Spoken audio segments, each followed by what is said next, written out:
Well, it's a blizzard out there. About 20-25 mile an hour winds. Tired tent is,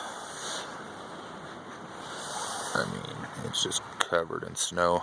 You can't keep it out of here. I had problems with the snow coming through the vent. Left the vent open. Slept about 6 hours. Woke up with an inch of snow inside my tent. Got some serious condensation issues with the sleeping bag. I don't know if you can see that. It's wet in here. Have to keep the vent closed because the snow's blowing sideways. Not much else I can do. I'm gonna venture out here eventually and kick some of this snow away from the walls. It's about 8 or 10 inches up the sidewalls. I want to dig myself out a little bit and get some food.